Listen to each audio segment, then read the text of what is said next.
Hello my dear student, आपका AKG study point में बहुत बहुत स्वागत है। आज बेटा हमारी फिजिक्स की 10वीं क्लास है, जिसमें हम क्या पढ़ने वाले हैं बेटा। आपके सामने टॉपिक हमने लिख रखा है, क्या है? अपवाह या अनुगमन वेग के आधार पर ओम के नियम की उत्पत्ति। ठीक है ना? बहुत ही इंपॉर्टेंट टॉपिक है बेटा, और लॉन्ग में पूछता है ये। ठीक है, जब भी ये क्वेश्चन पूछेगा आपसे तो लॉन्ग में पूछेगा। ठीक, और बहुत ही जबरदस्त इंपॉर्टेंट टॉपिक है ये। आप ये मान के चलिए, मान के ना ये समझ लो, मतलब किसी ना किसी सेट में आपको ये क्वेश्चन आपको मिलने वाला है कि अनुगमन वेग के आधार पर ओम के नियम की व्युत्पत्ति कीजिए। ठीक है ना? या अनुगमन वेग के आधार पर ओम के नियम का सत्यापन कीजिए। ठीक है ना? तो इसे हम बेटा बहुत ही आसानी से, बहुत सरल तरीके से आप देखोगे, आपको यहीं पर टॉपिक अच्छे तरीके से तैयार हो जाएगा। ठीक है ना? ये मेरा विश्वास है आपको। ठीक है, तो हम टॉपिक स्टार्ट करने से पहले क्यों ना पहले सर जी हमें यह बता दिया जाए कि आखिरकार ओम का नियम होता क्या है। आखिरकार ओम का नियम होता क्या है बेटा? तो हम 10वीं से पढ़ते आ रहे हैं ओम का नियम। ज्यादा कुछ डिटेल में बताऊंगा नहीं, ओम का नियम ज्यादा इंपॉर्टेंट नहीं पूछेगा। ठीक है ना? मतलब ओम के नियम पूछने वाला नहीं है, पूछ भी लेगा फिर भी आप लोग लिखो क्या होता है। ओम का नियम होता क्या है बेटा? संक्षेप में बता दे रहा हूं। ओम का नियम, ओम का नियम बेटा, ओम का नियम ना क्या कहता है कि इस नियम को किसने प्रस्तुत किया था? जॉर्ज साइमन ओम ने। जॉर्ज साइमन ओम ने प्रस्तुत किया था। ठीक है ना? इस नियम के अनुसार यदि किसी चालक की भौतिक अवस्थाएं ना बदली जाए, मतलब यदि किसी चालक की भौतिक अवस्थाएं जैसे ताप, दाब, लंबाई, क्षेत्रफल, इसमें कोई भी परिवर्तन यदि हम ना करें, तो चालक के सिरों के बीच उत्पन्न विभवांतर, मतलब बी मेरे लाल, उत्पन्न विभवांतर बी, उसमें प्रवाहित धारा आई के क्या होता है? समानुपाती होता है। ठीक है ना? यदि हम, यही ओम का नियम है, यदि हम समानुपाती का चिन्ह हटाएंगे और बराबर का चिन्ह लगाएंगे तो हमें एक नियतांक लेना पड़ेगा जिसे हम क्या कहते हैं? आर। तो बी बराबर आई आर मेरे लाल। यदि हम गुणा वाली चीज इधर लाएंगे तो बी बटे आई बराबर क्या हो जाएगा? आर हो जाएगा। आर है क्या? एक समानुपाती नियतांक है। आर है क्या? एक कांस्टेंट वैल्यू है, नियतांक है। इसका मतलब हम लिख सकते हैं कांस्टेंट। ठीक है ना? या हम कहें नियतांक। ठीक है ना बेटा? नियतांक, नियतांक। ठीक है ना बेटा? ये बी, इसका मतलब सर जी क्या हुआ कि बी बटे आई बराबर आर, या हम कहें बी बटे आई का मान कांस्टेंट रहता है। ये बात हमें किसने बताई थी?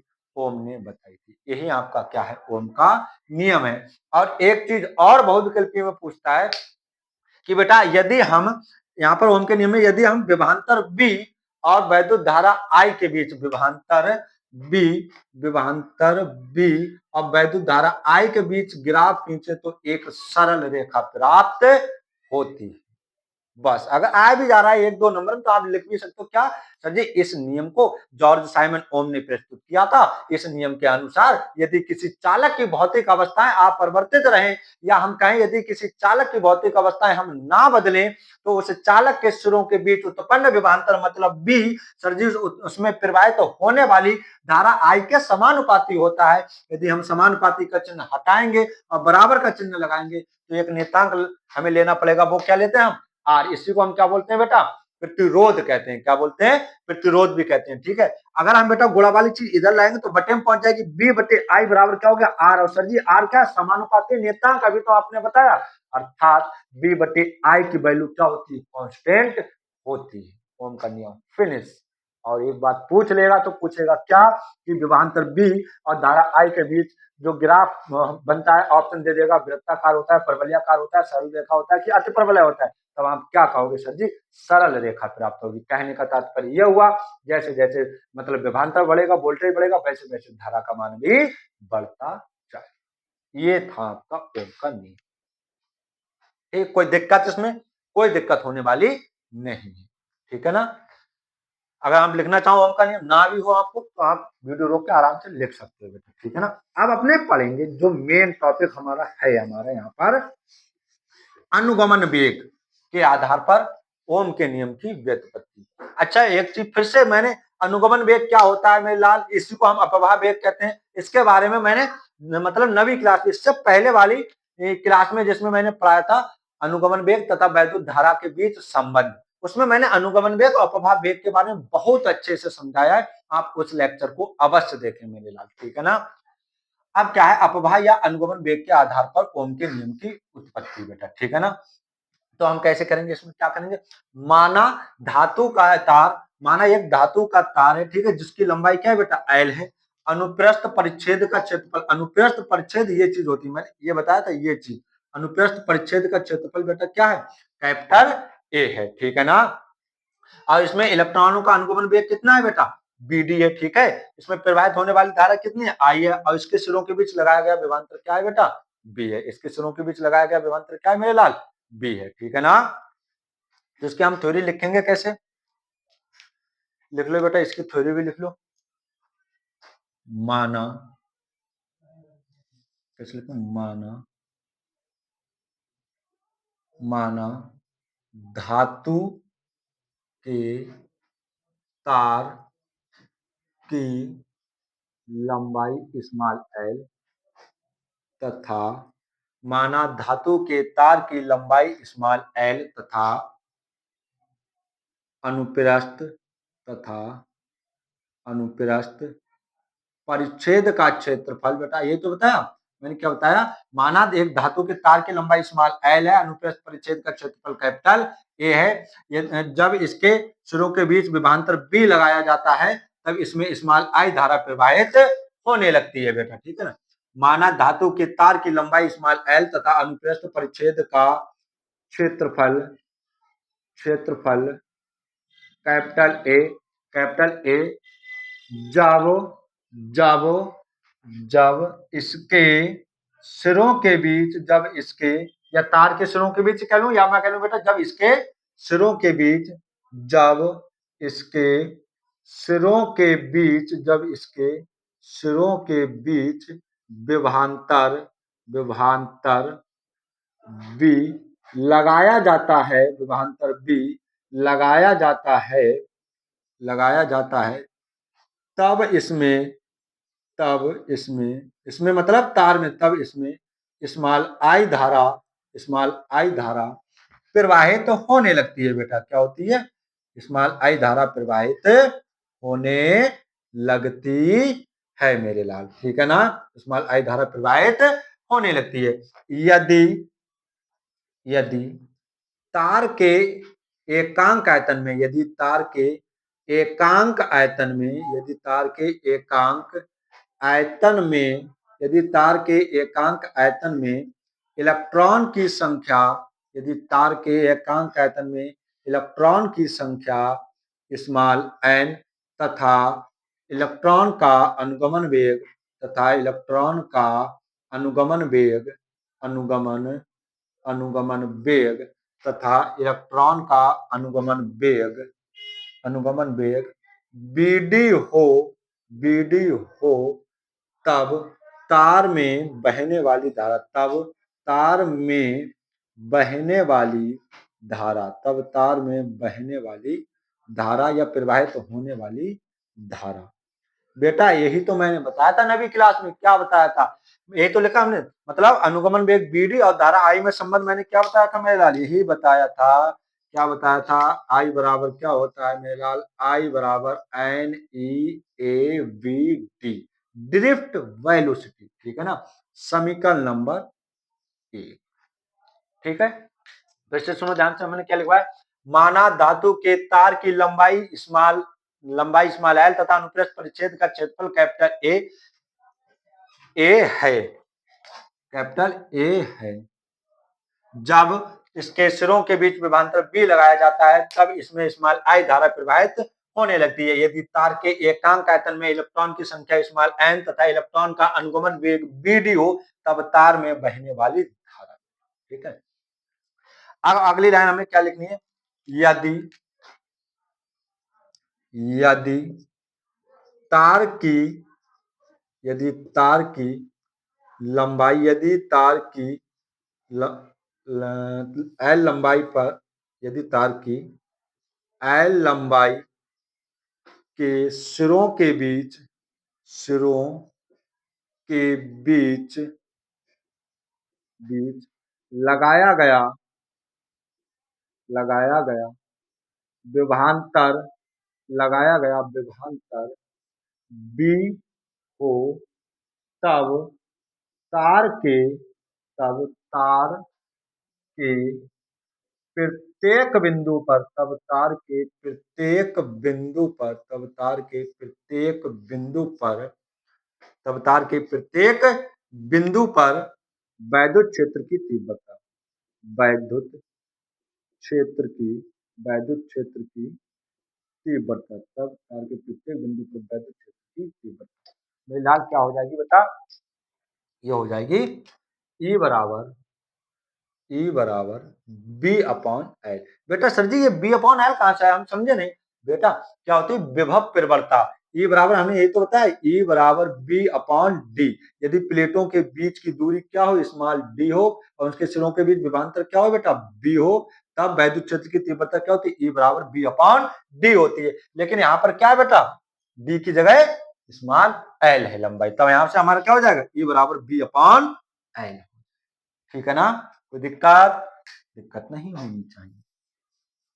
अब बेटा ये वैद्युत क्षेत्र की तीव्रता होगी, तो इस वैद्युत क्षेत्र में क्या कोई आवेश हम या इलेक्ट्रॉन भी क्या आवेश को रखें तो वो क्या करेगा, बल का अनुभव करेगा नहीं करेगा।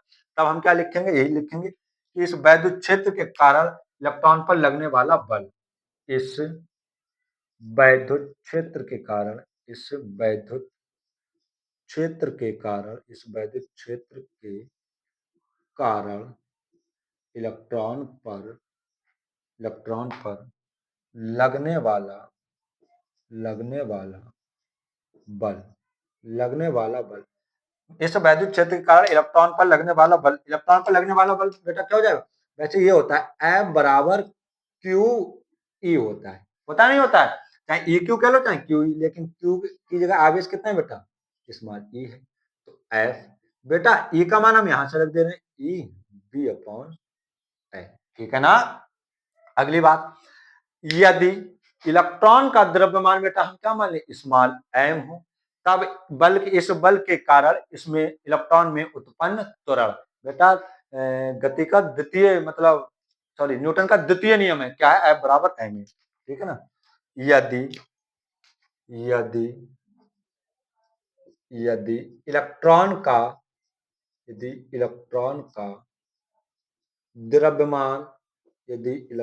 द्रव्यमान स्मॉल एम हो, तब इसमें या इलेक्ट्रॉन में उत्पन्न, यदि इलेक्ट्रॉन का द्रव्यमान स्मॉल एम हो तब इसमें उत्पन्न त्वरण यदि इलेक्ट्रॉन का द्रव्यमान स्मॉल एम हो तब इस बल के कारण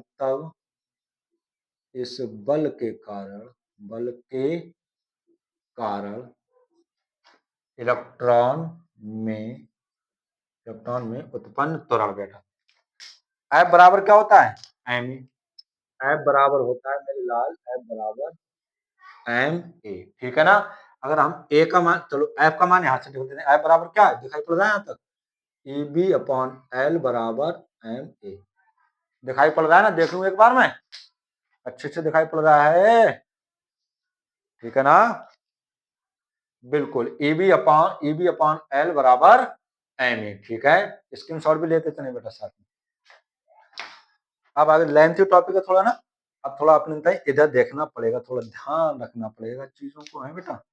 अब इसी में हम क्या बनाएंगे, अपनी जगह बना लेंगे, जगह ना हो तो हमें जगह बनाना आता है। ठीक है ना, समझ रहे हो अच्छे से।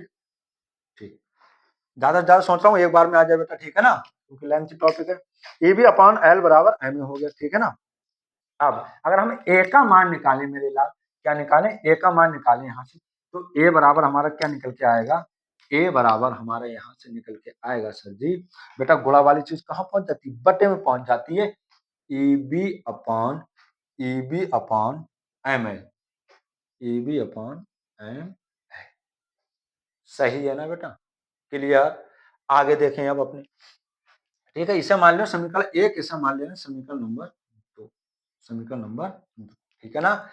अब बेटा क्या होता है, मैंने क्या बताया, तार के अंदर जो मुक्त इलेक्ट्रॉन होते हैं लगातार धनायनों से टकराते रहते हैं, और टकराने के पश्चात इनका वेग, इलेक्ट्रॉन का वेग वैद्युत क्षेत्र की दिशा में बढ़ने लगता है, ठीक है ना।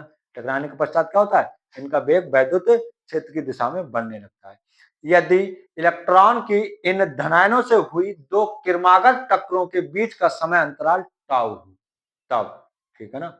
फिर से बेटा अभी ज्यादा थ्योरी हो जाएगी, मैं फिर से बोल दे रहा हूँ थ्योरी, ठीक है ना। यहाँ पर नहीं तो इतने बीच में पता चले थ्योरी ही आएगी अपनी, ठीक है। फिर से मैं कह रहा हूँ, क्या कह रहा हूँ, ध्यान से सुनो, अगर नहीं आप लिख भी सकते हो, ठीक। क्या है कि तार के अंदर क्या लिखना है यहाँ पर, तार के अंदर इलेक्ट्रॉन, जो मुक्त इलेक्ट्रॉन होते हैं, धनायनों से बार बार टकराते रहते हैं और प्रत्येक टक्कर के बाद, और प्रत्येक टक्कर के बाद इलेक्ट्रॉन का वेग वैद्युत क्षेत्र की दिशा में बढ़ जाता है। वैद्युत क्षेत्र की दिशा में क्या हो जाता है बेटा, बढ़ जाता है, ठीक है ना। या लिख ही दूं, यदि, चलो लिख ही दे रहा हूं, ठीक है ना, क्योंकि मिटाना तो वैसे ही पड़ेगा, आएगा तो वैसे भी नहीं, ठीक है ना। आ जाएगा, नहीं आएगा, ठीक है। चलो देखो ध्यान से, ये मैं कह रहा हूँ आ जाएगा, ठीक है। इधर अपने इधर वाला रफ कर देना, आ जाएगा, थोड़ी नहीं लिख रहे हैं, ठीक है। बस मतलब क्या होता है, तार के अंदर मुक्त इलेक्ट्रॉन लगातार धनायनों से बार बार टकराते रहते हैं, ठीक है ना। और प्रत्येक टक्कर के बाद इलेक्ट्रॉन का वेग वैद्युत क्षेत्र की दिशा में बढ़ जाता है। यदि, ये दो लाने लिख लो, यदि यदि इलेक्ट्रॉन की इलेक्ट्रॉन की तार के अंदर धनायन धनायन से हुई धनायन से हुई दो किरमागत किरमागत टक्करों के बीच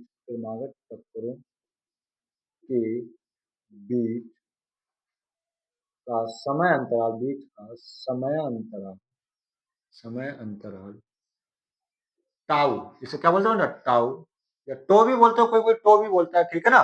टाउ भी कह सकते हैं, टाउ या टो हो तब, ठीक है ना। तब गति के प्रथम समीकरण से, तब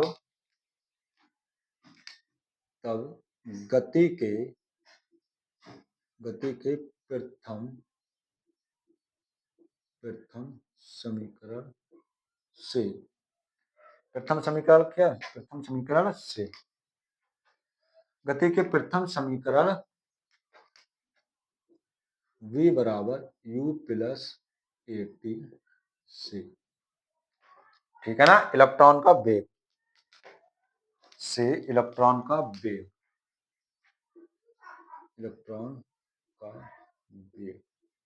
इलेक्ट्रॉन का वेग बेटा क्या हो जाएगा, ये तो होगा, क्या हो जाएगा। अब बेटा यहाँ पर पहले इलेक्ट्रॉन के लिए u1 प्लस ए टाउ वन हो जाएगा, दूसरे के लिए u2 plus A tau to हो जाएगा, तीसरे के लिए u3 प्लस ए टाउ थ्री हो जाएगा, dash dash plus dash dash dash, ऐसी एन इलेक्ट्रॉन है ना, इलेक्ट्रॉन संख्या, तो un प्लस ए टाउ एन हो जाएगा, जहां यू क्या बेटा, ऊष्मीय वेग, ठीक ना, प्रारंभिक ऊष्मीय वेग, ठीक है। इन इलेक्ट्रॉनों का औसत वेग ही इलेक्ट्रॉन का अनुगमन वेग, इनका टोटल औसत ही क्या कहलाता है बेटा, इनका अनुगमन वेग कहलाता है, ठीक है ना। तो हम क्या लिखेंगे, इन इलेक्ट्रॉन का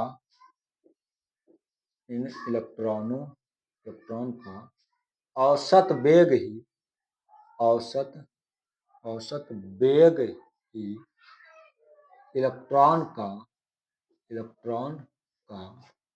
अनुगमन वेग कहलाता है, अनुगमन वेग कहलाता अनुगमन वेग इन इलेक्ट्रॉन का औसत वेग ही इलेक्ट्रॉन का अनुगमन वेग कहलाता है। बेटा दिखाई पड़ रहा है फिलहाल, ओ माय गॉड, दिखाई पड़ रहा है फिलहाल जबरदस्त तरीके से, ठीक है ना। ठीक, स्क्रीनशॉट ले लो, ठीक है बेटा, स्क्रीनशॉट ले लो। अब देखो अपवा वेग कहलाता, अब मैं ऐसा कर रहा हूं बेटा ना, ये चित्र मिटा दे रहा हूँ, इस चित्र की अब कोई आवश्यकता नहीं, मैंने बता दिया आपको, क्या फिर से समझ लो। धातु का कोई चालक तार, बेलनाकार तार होता है बेटा, पतला, आप कहोगे सर इतना मोटा नहीं, मतलब मैं समझाने के लिए इसमें बनाना पड़ता है बेटा, ठीक। बेलन के आकार का होता था, मान धातु का एक तार है, ठीक है, जिसकी लंबाई स्मॉल n है, अनुप्रस्थ परिच्छेद का क्षेत्रफल कैपिटल A है, ठीक है, इसके सिरों के बीच विभवांतर B लगाया जाता है, तब इसमें स्मॉल I धारा प्रवाहित होने लगती है। यदि इसके एकांक आयतन में बेटा इलेक्ट्रॉन की संख्या क्या हो, स्मॉल n हो, तथा अनुगमन वेग BD हो, तब इसमें बहने वाली धारा, और मैंने यही थ्योरी ऊपर लिखी। इससे सरल क्या होगा कुछ नहीं, ठीक है ना। तो अब मैं ये चित्र रख कर दे रहा हूं, अब आपने आगे डेरिवेशन बढ़ रहे हैं, ठीक है, ओके, डन है, ठीक। अब देखो इनका औसत वेग ही क्या कहलाता है, उनका अनुगमन वेग कहलाता है। बेटा औसत कैसे निकालते हैं, जो भी चीज दे रखी उन सबका योग बटे उनकी संख्या। जैसे मैं कहूं 2 3 4 5 6, इनका औसत निकालो। कुछ नहीं करना है सर जी, 2 + 4 + 5 + 6 जोड़ दो। अब कितने हैं, 1 2 3 4, 4 से भाग कर दो। 2 और 4 6, 6 और 5 11, 11 और 6 17, 2 4 6 5 11, 11 और 6 17 बटे 4, 4 से इसको भाग कर दो बेटा, 4 चौक 16 बचा 1 लगा 0, 4 दूनी 8 और 4 पंजे 20, ठीक। मतलब इसका औसत कितना आ जाएगा 4.25। मेरे समझाने का मतलब ये हुआ, जितनी चीजें दे रखी उनको जोड़ दो, और जितनी उनकी संख्या उससे क्या कर दो, भाग कर, ठीक है। तो अपने भी क्या करेंगे, औसत निकालना है। बिल्कुल सर जी, हम समझ चुके हैं कि हमें औसत निकालना, तो इनको इनको इनको सबको जोड़ देंगे और इनसे भाग कर देंगे। कितने कितने इलेक्ट्रॉन है, n इलेक्ट्रॉन, n से भाग कर देंगे। बिल्कुल सही बात है मेरे लाल भाई, हम करने जा रहे हैं, ठीक है ना। देखो अनुगमन वेग क्या कहलाता है, BD कहलाता है। तो BD देखो ध्यान से, BD बराबर बेटा इन सबको जोड़ दो, U1 + 8τ1 + U2 + 8τ2 प्लस ज्यादा नहीं लिख रहे बेटा, ठीक है, UN + 8τn बटे n, ठीक है ना। दिखाई पड़ रहा है यहाँ पर लाइन है शीट में, हाँ सही है बेटा, ठीक है ना। BD बराबर, अब बेटा U1 U2 UN इनको अलग अलग लिख ले रहे हैं बेटा, ठीक ना। U1 + U2 + इनको अलग कर ले रहे हैं सबको, ठीक है, प्लस U3 नहीं है बेटा, हमने यहाँ पर जगह कम थी इसलिए वो स्टेप नहीं लिखा। UN + τ1 + τ2 + τ3 + डैश डैश τ1, सही है। अब बटे मेरे लाल n है ना, तो इस समय ऐसे भी लिख सकता हूँ अलग अलग, बटे n, सॉरी 8τ1 8τ2 8τ3 8τn और बटे n, मतलब बेटा 2/5 है, 2/5 + 1/5, 2 + 1/5, तो ऐसे लिख सकता हूँ मैं, 2/5 + 1/5, क्योंकि हर समान होते तो ऊपर वाले ऐसे ही लिख लेते हैं, ठीक है ना। आगे देख रहे हैं बेटा, आगे बढ़ा, चूंकि इनका प्रारंभिक जो ऊष्मीय वेग होगा वो क्या होगा बेटा, 0, U1 + U2 + U3 + dash dash UN बटे n, इसका मान क्या होगा 0, ठीक है ना। तो लिख लो बेटा BD, यहाँ पर हम क्या लिख लेंगे बेटा 0 प्लस a ऊपर से कॉमन ले लो, तो a कॉमन ले बेटा क्या लिख रहे हैं, τ1 + τ2 + τ3 + डैश डैश τn बराबर बटे n, सही है। कुल मिला के BD, ये लिख लो, एक स्टेप कम हो जाएगा बेटा। यदि यदि इनका समय अंतर टोटल औसत है ना, श्रांति काल तो कहलाता है बेटा, यदि τ1 + τ2 + τ3 + डैश डैश τn बटे n बराबर, हम मान लेना क्या बेटा τ, तो BD बराबर 0 प्लस का a τ, या हम कहें BD बराबर a τ हो जाए, ठीक है ना, यहां से, ठीक है ना बेटा। अब अगर हम बात करें ए का मान तो समीकरण 2 से, समीकरण 2 से किससे बेटा, समीकरण 2 से, समीकरण 2 से, समीकरण 2 से बेटा, समीकरण 2 से 2 में क्या बेटा, ये रहा हमारा, तो BD बराबर ए का मान क्या है, EB/ml और है नहीं? यही क्या है बेटा, ये किसमें संबंध निकल के आया, ये संबंध निकल के आया मेरे लाल, अनुगमन वेग BD और तार के सिरों के बीच लगाया गया विभवांतर B और इलेक्ट्रॉन के श्रांति काल ताऊ के बीच संबंध है। आप लिख सकते हो, यह अनुगमन वेग BD, तार के सिरों के बीच लगाया गया विभवांतर B तथा श्रांति काल के बीच क्या है, ये संबंध है, ठीक है ना। अब हमारा कुछ नहीं रह गया है मेरे लाल, बस एक चीज अब हमें करनी है और बस हम उसी पर पहुंच रहे हैं जहां हमें पहुंचना चाहिए। क्या करना है बेटा, इस BD का मान उठाकर हम इस समीकरण 1 में रख देंगे बेटा। हम लिखना चाहिए, लिख लो एक लाइन, ये अनुगमन वेग, अनुगमन वेग BD विभवांतर, विभवांतर, तार के सिरों के बीच विभवांतर, ठीक है ना, तार के सिरों के बीच, तार के सिरों के बीच विभवांतर तथा श्रांति काल, तथा श्रांति काल के बीच संबंध है।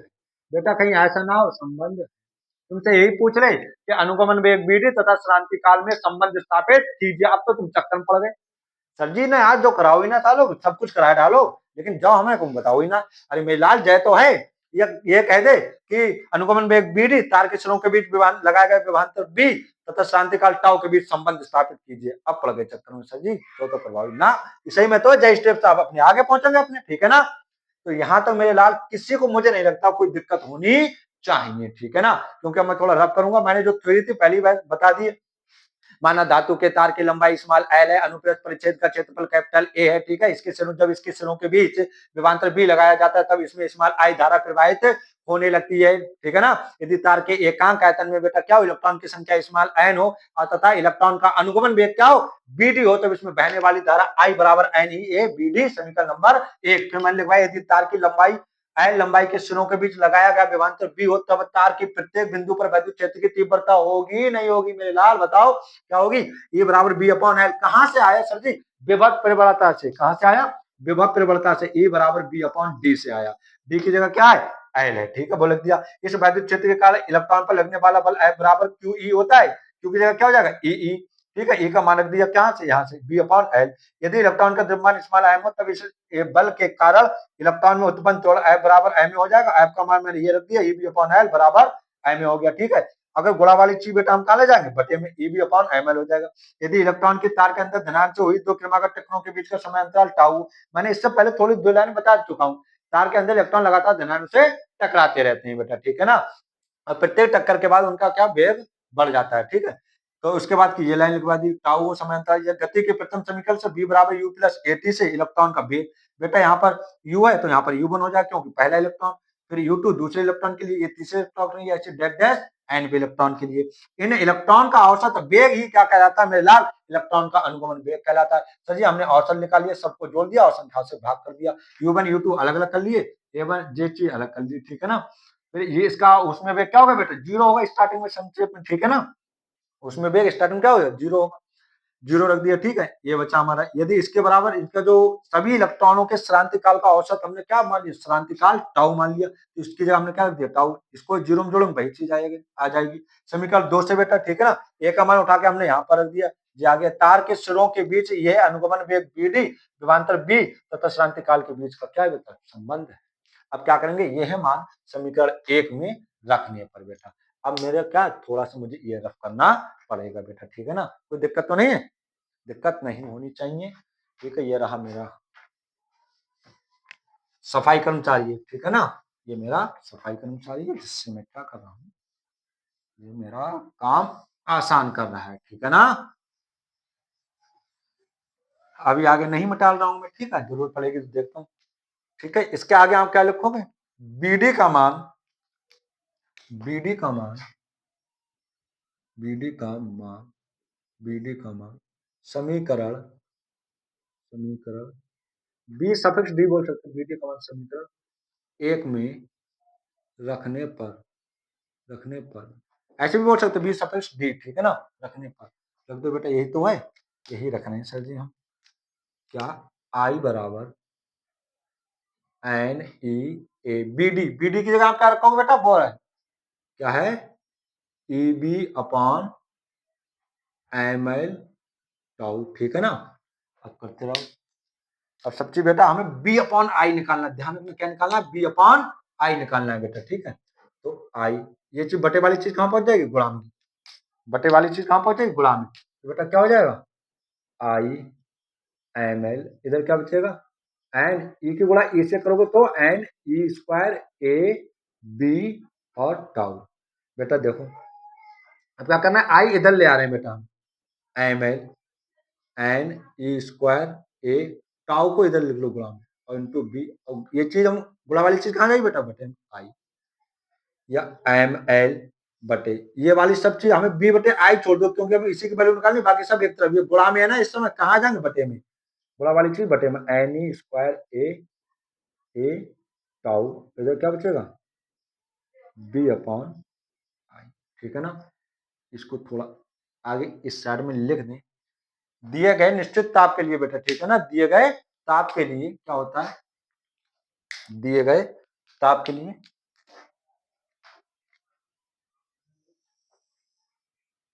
दिए गए ताप के लिए, दिए गए ताप के लिए बेटा